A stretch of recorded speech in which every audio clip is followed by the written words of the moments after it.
Sometimes I wonder if the whole van life thing is pushed to make us strive to own nothing. I mean, I'm super thankful for this van though.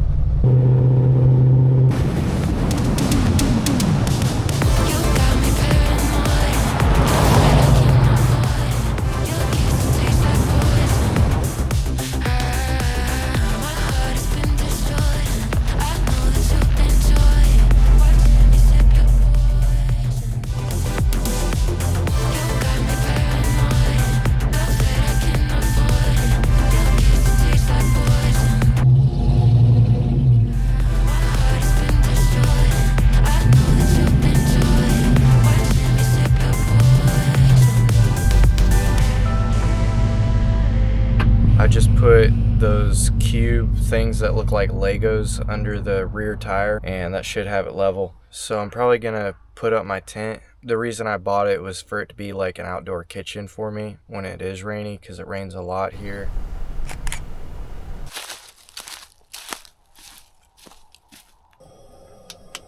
The inside of the tent, it's got no bottom, which is really nice if you want to take a shower in it. It's in the upper 30s tonight. This is what I've got going right now. Getting the van warm. Got another one down there ready for the coffee in the morning. I've got a window open right here. I've got thermals on under my jeans. Got a pair of socks on. And then when I put the head covering on, I'll be very comfortable. Yeah, I'll sleep good. When you're out in the middle of nowhere and all you dream about is your work, does that mean you love it?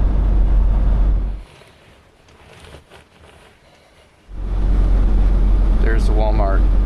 I just gotta keep myself hopeful, knowing that I can get there.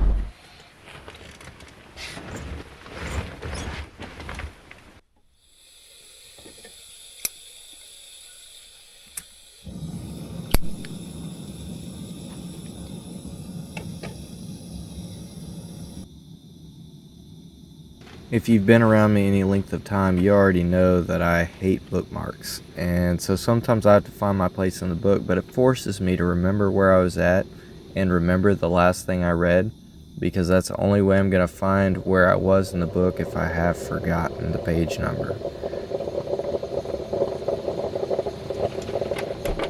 I love reading books when I'm in places like this where I have no service, which is most of the time where I'm at on the weekend.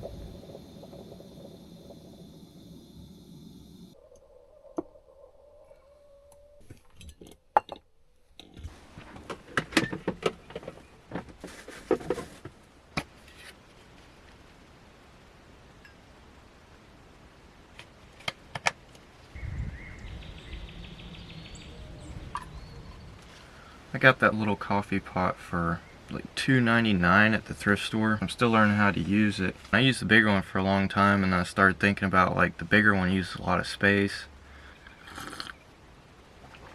A little percolator makes some pretty good coffee. I grabbed a flashlight last night and walked around the area and found some fallen limbs. I threw those in the tent to keep them dry overnight, and then I'm gonna cut those up to burn them today.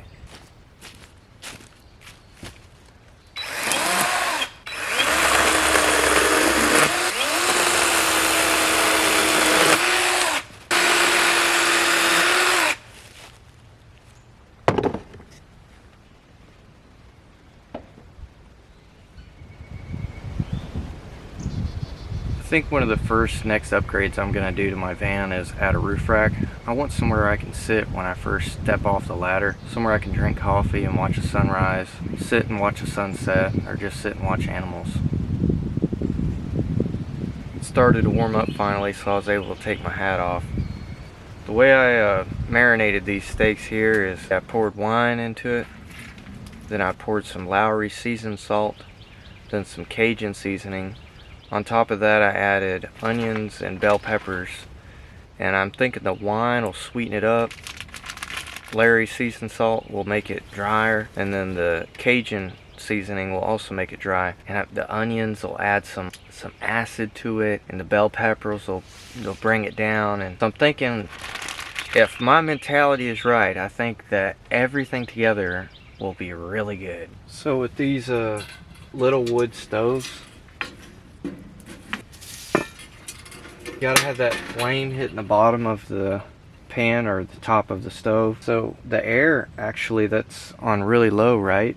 But still the flames are being sucked away from hitting the roof of the wood stove. So what you do is you tighten that airflow up. Look at that, I tighten airflow up, and now the flames are all hitting the bottom of the pan. And that's something you have to keep in mind if you're going to cook on it. See, look, within 10 seconds of me narrowing the air vents, all of a sudden that cooking oil is starting to smoke.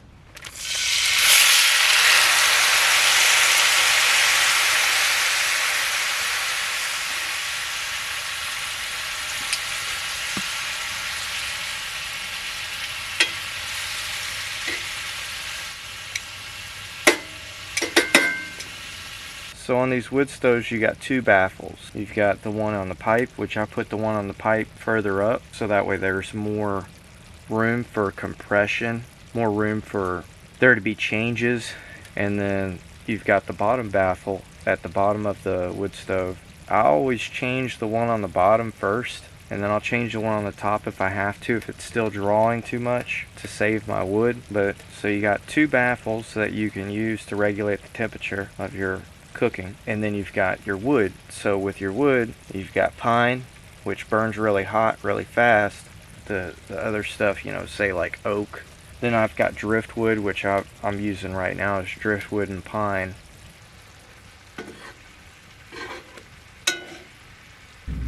Side note, I probably would not burn pine inside a fireplace that's inside a cabin. It's one thing to do it inside of a hot tent, but it's another thing to do it inside of something that's a lot of effort to clean the stovepipes out.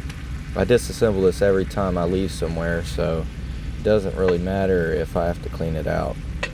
When it comes to cooking steaks, something that I like to do is let them cook out a little bit, burn some of the fat off, and then I'll add butter in. Now I know that a better alternative to butter would be coconut oil, extra virgin olive oil, and salt, but I'm actually trying to gain weight because I have a hard time keeping it on me, and I want to gain enough weight that I have a little belly fat that I'm happy with. I'll tell you this much, it smells like it's going to taste really good.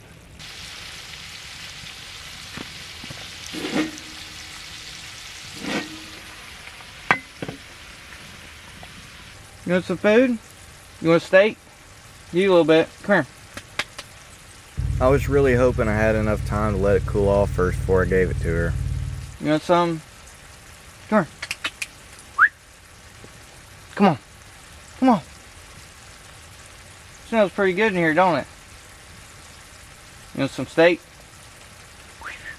Come on.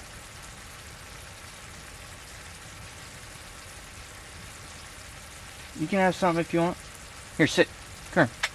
Sit. I was trying so hard to get her sit just close enough to me that I could hand it off to her so that way she wouldn't be scared, but nothing I could do that would subdue her fear. Sit right here. It kind of broke my heart because I could tell she had been abused. Come on, Bubby. She looked like she was malnourished. Steak. Around her ribs was real narrow. Just looking at her, I'm like, man. You want some? You pull, baby. I'll give you some.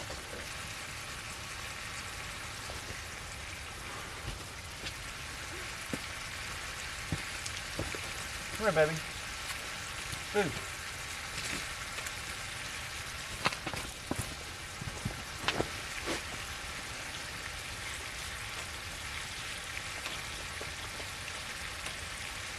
You gonna eat that in one bite? Oh, come on, baby. You want some more? Come on, baby. At this point, I had to start feeding her steaks off a tree stump because she was so skittish. But I had to give her everything that I had first cooked because I felt like she was so emaciated that she needed it. Come here.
This is gonna be so good.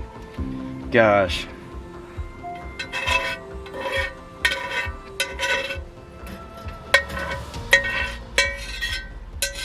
I'm hoping that heat will stay with it for a little while. Still gotta cook the asparagus. This is garlic, butter, and herb, just for the record. Makes everything taste good.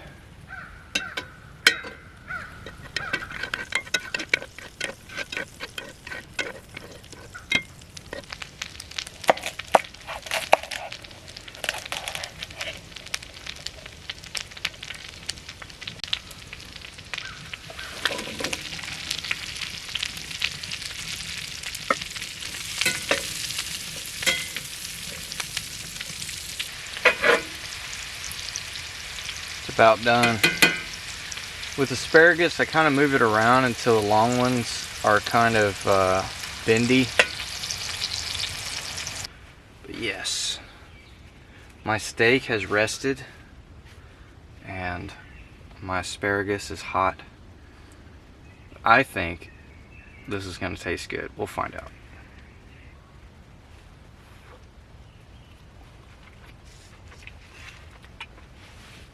So good, you almost don't even need a knife. Vegetables are great. Man, it came out well. Sometimes you gotta tap into that you back when you were like taking a hit.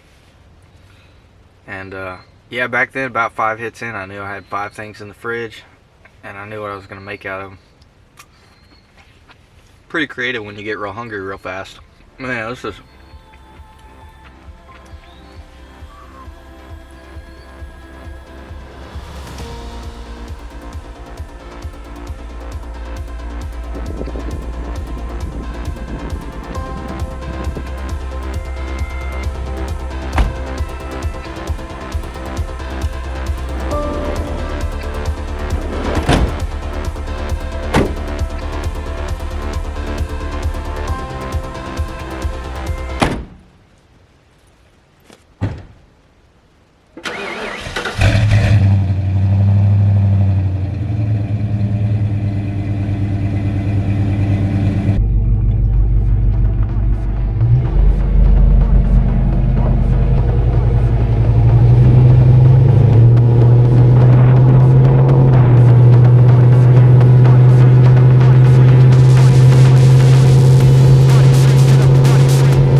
this book right here.